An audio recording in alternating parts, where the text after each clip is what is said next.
Hello and welcome to this edition of FYI Weekly, your official source for City of Greensboro news and information. Oakwood Park will soon be the latest development of permanent, quality, affordable apartment homes off West Vandalia Road.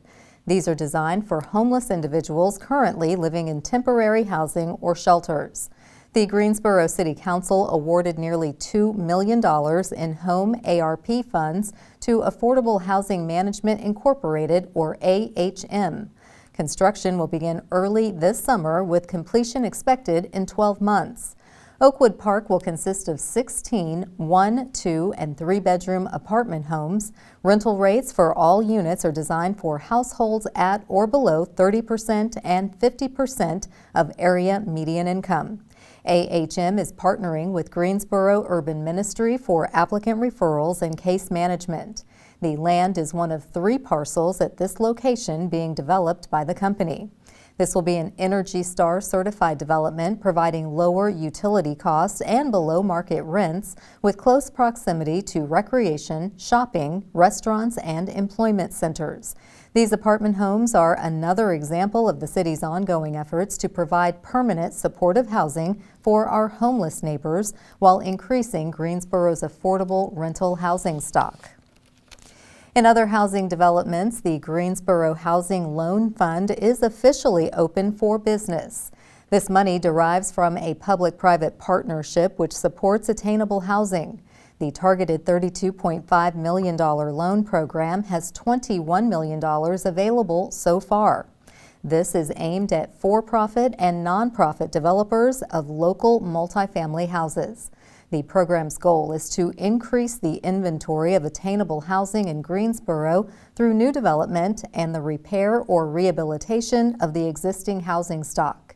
To qualify, borrowers must have recent, relevant, attainable housing development experience, and their planned development must be within Greensboro city limits.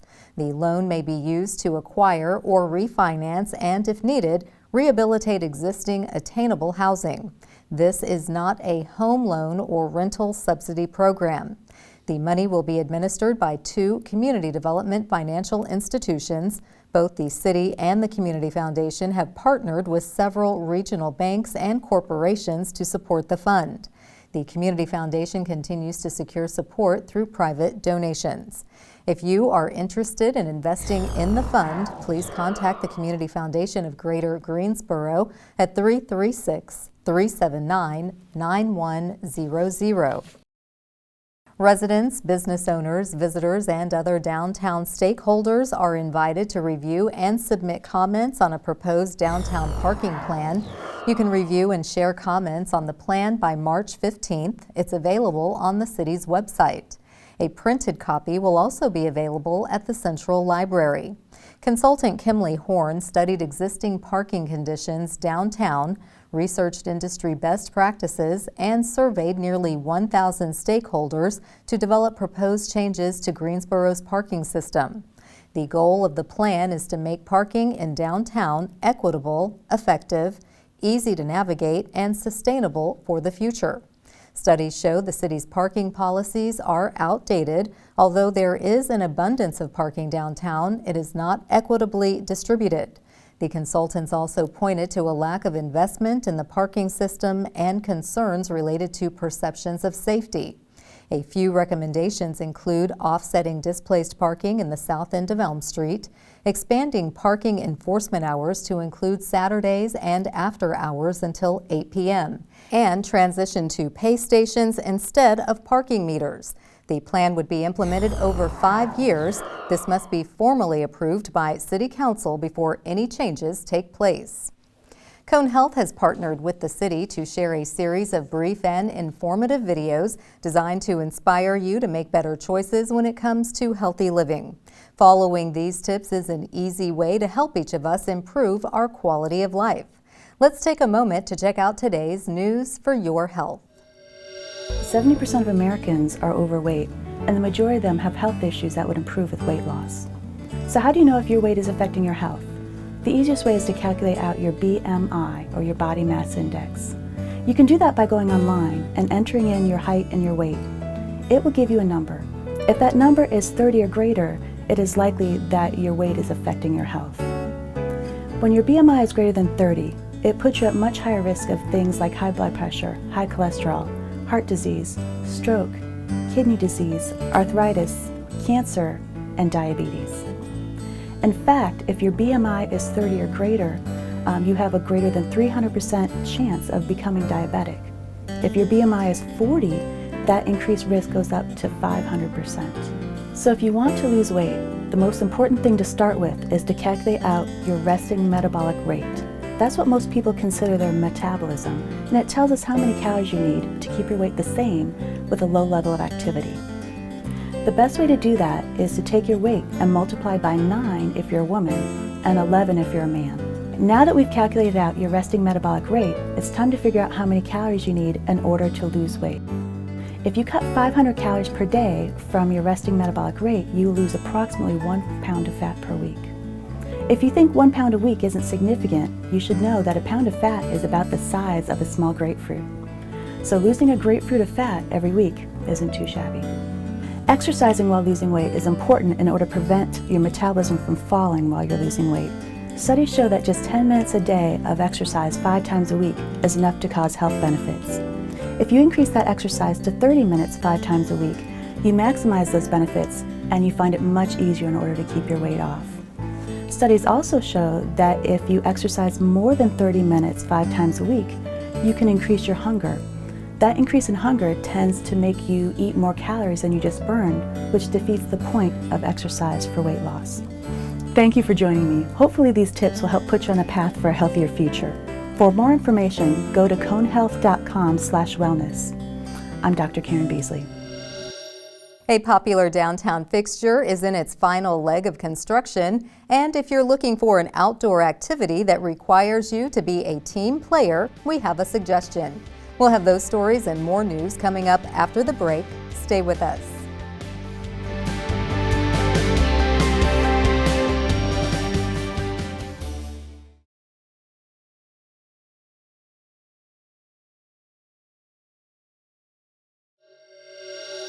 Welcome back to FYI Weekly. Construction on the final section of the downtown Greenway is underway from Smith Street to Spring Garden Street. The work on Phase 4 closes the pathway between those streets to all pedestrian and bicycle traffic until the Greenway is complete, which is expected to be next summer. Pedestrians and cyclists should follow the detour signs. More information and detour maps are posted on the website for the downtown Greenway. Work schedules are subject to change based on weather conditions and equipment availability. Stay up to date on the latest lane and road closures before they happen. Simply visit the city's website to subscribe for email notifications about upcoming construction on city streets. In other road construction news, all lanes of North Murrow Boulevard between East Lindsay Street and East Fisher Avenue will remain closed. The road closure is expected to continue through October, allowing crews time to complete bridge repair work along Murrow over North Church Street. Motorists and pedestrians should use alternate routes or follow the detour signs. Work schedules are subject to change based on weather conditions and equipment availability. Stay up to date on the latest lane and road closures before they happen. Simply visit the city's website to subscribe for email notifications about upcoming construction on city streets. There's still time to register for the spring sports leagues. The Greensboro Parks and Recreation Department will offer baseball for youth, while adults can play softball and kickball. A new women-only softball league will be available for interested parties. Baseball is open to players ages 5 to 15. The registration deadline is Friday, February 16th. For more information, contact Athletic Coordinator Phil Harden at 336-373-2955. Slow pitch softball is open to players ages 18 and older for men and women. The registration deadline is Friday, February 23rd. For more information, contact Athletic Coordinator Baron Edwards at 336-373-2946. Kickball teams are open to players at least 18 years old and all genders. The registration deadline is Friday, February 23rd. For more information, contact Athletic Coordinator Tony Bird at 336-373-2794. Volunteers are needed to serve as youth coaches. You can sign up online. To register for any of the spring sports leagues, visit the city's website. Getting from point A to point B in Greensboro will take less time if you rely on public transit. Coming up after the break, the Greensboro Transit Department will unveil its new service. Stay with us.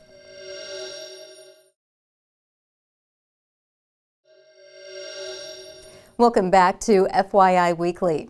Riders of public transit will soon discover they can get from one side of Greensboro to another within a matter of minutes. This is the city's first time offering such an option. Joining me now to tell us how this rapid transit is possible is Kevin Elwood. He is the Marketing and Communications Specialist with the Greensboro Transit Department. Hello, Kevin. Welcome back. Greetings. Good to be here. Good to see you. So tell us about how the new GTA service beginning in March, how did that come about? Well, we are proud to offer Greensboro's first crosstown route. It is going to begin service on March the 4th, and it will allow riders to be able to travel quicker from one side of Greensboro to the other. In this case, it would be from East Greensboro to West Greensboro without having to change buses, and also with a frequency of every 15 minutes. Oh, that's extraordinary. So you're telling us it's serving East Greensboro, but essentially you're heading west. So what are you calling this service? Well, this first route is going to be called CrossMax Purple. These crosstown routes will be labeled CrossMax, and they will have color designations. So here we will have a CrossMax Purple that will be Route 1, and that will basically allow people to travel from the residential and educational side of East Greensboro to the entertainment and shopping districts of West Greensboro, and making a few stops along the way, North Carolina A&T, UNCG, and at the depot. But the great thing about it, again, is that unlike our other routes, they will not have to change buses to go from one side of town to the other. They will just stay on the same bus, and they will continue on their way to their final destination. Okay, well, that's what is certainly revolutionizing this transit in Greensboro. How did this come about? Was this just an overnight success, or did this take some time? Well, this is something that has been on the minds of our riders and our planners for a while. We've been needing a crosstown route, but just did not have the resources or the backup information to make that happen.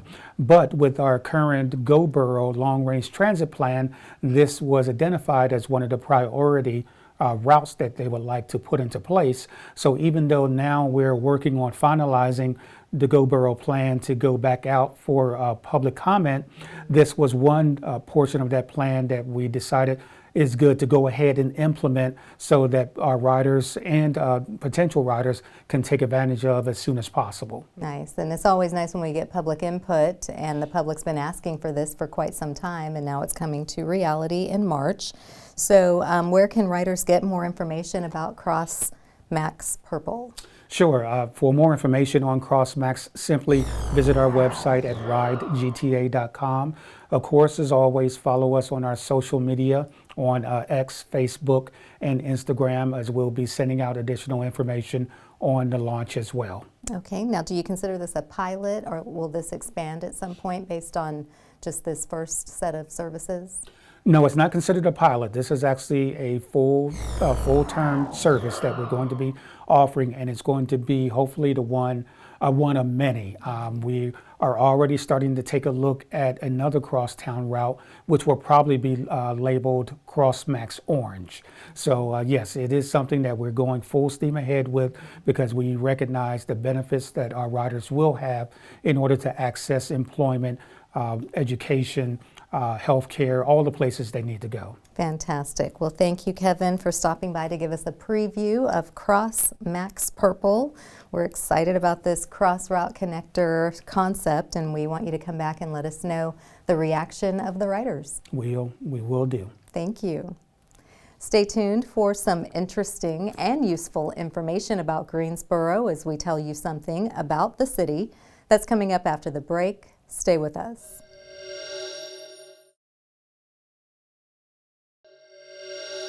Welcome back to FYI Weekly. One way to stay informed about decisions that impact you and our city is by attending or tuning in to City Council meetings at 5:30 p.m. on the first and third Tuesday of the month. The fourth Tuesday is reserved for a meeting as needed.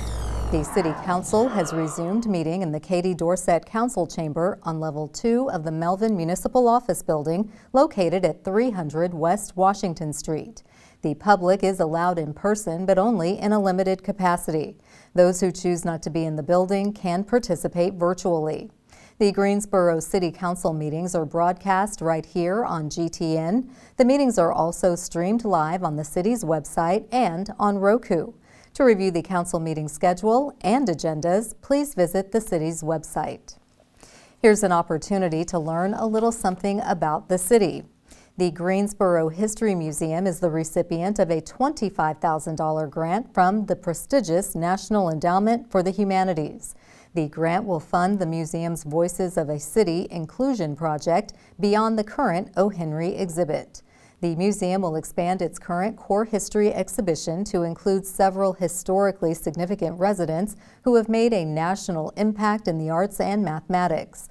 These residents are from underrepresented communities in Greensboro's historical narrative. The small gallery in the pre-World War II area will be redesigned to spotlight the African-American Harlem Renaissance-era artist Malvin Gray Johnson. Formerly enslaved Orpheus McAdoo, who brought Black American music to South Africa in the late 1800s, musician Margaret Mitchell Faulkner, who founded North Carolina A&T's music department, and mathematician Virginia Ragsdale, known for her 1906 Ragsdale conjecture. The Public Impact Project at Smaller Organizations Grants Program supports America's small and mid-sized cultural organizations. This year, 28 grants were awarded, totaling more than $600,000. Coming up after the break, we'll showcase our department spotlight, but first, prepare to mark your calendars for the places to go and things to do on the town.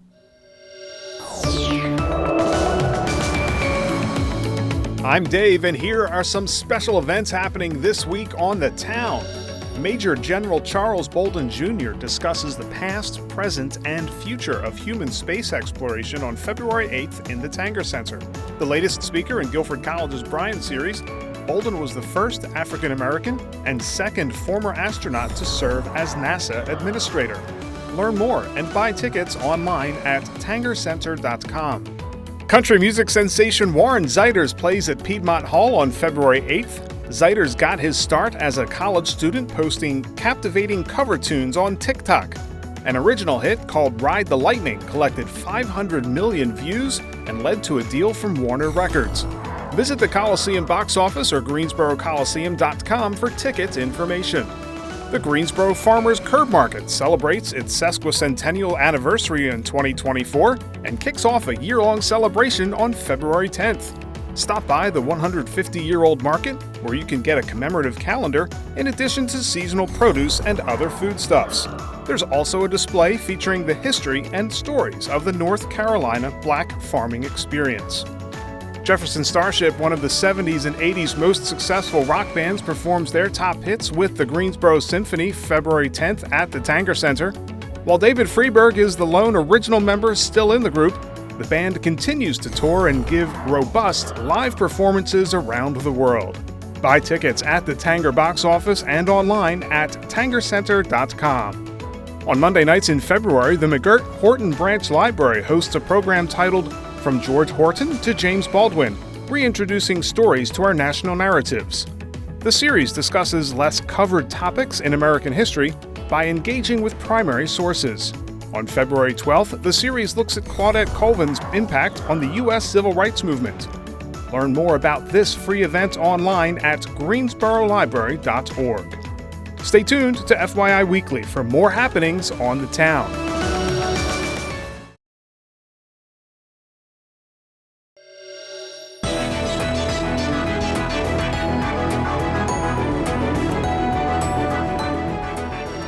Welcome back.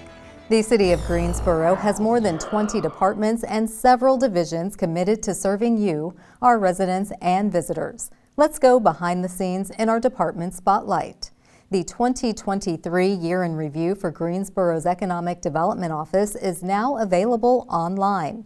This annual report highlights major economic development projects in the city's target industry sectors, including aviation, life sciences, and innovative manufacturing. The report also features information about valuable connections between city leadership, the business community, and Greensboro's economic development partners. Major announcements reveal a balance between existing industry expansions and new companies locating in this market, growing employment and salary opportunities for our community. Coming up after the break is our Way to Go GSO Shoutout. Stay with us.